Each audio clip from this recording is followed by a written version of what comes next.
Notre réaction à tous a été une profonde tristesse, une sidération de voir ce bâtiment vieux de 800 ans s'effondrer, notamment lorsque la flèche de la cathédrale s'est effondrée, une flèche restaurée par Viollet-le-Duc, et on connaît l'empreinte de Viollet-le-Duc sur notre cité. On ne peut pas éviter qu'il y ait un parallèle qui soit fait.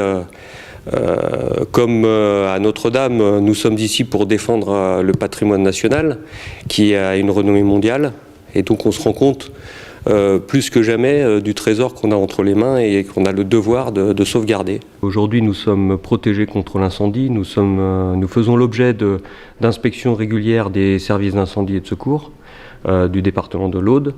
Nous avons une défense contre l'incendie qui est basée sur des moyens de prévention pour éviter que tout incendie ne survienne dans l'établissement, et avec des règles très strictes. C'est la raison pour laquelle, entre autres, il est interdit de fumer dans l'ensemble du périmètre des remparts et du château de Carcassonne. Comme dans tous les autres monuments nationaux, on est confronté à un certain nombre de risques qui sont dus d'abord, bien sûr, aux événements naturels. On l'a vu lors des inondations du mois d'octobre dernier.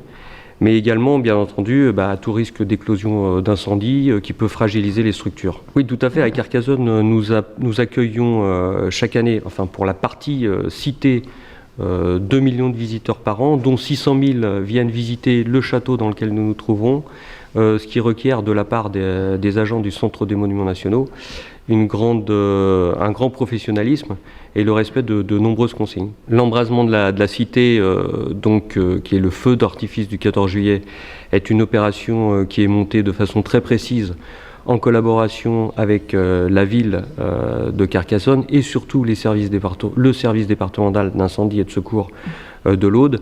À cette occasion, il y a tout un dispositif de prévention qui est mis en place. Il y a bien sûr une évacuation du public, il n'y a personne dans le monument à ce moment-là. Et puis un dispositif très complet est mis en place qui permet de parer à tout début d'incendie éventuel sur le monument, mais qui en tout état de cause ne doit pas arriver compte tenu des précautions qui sont prises.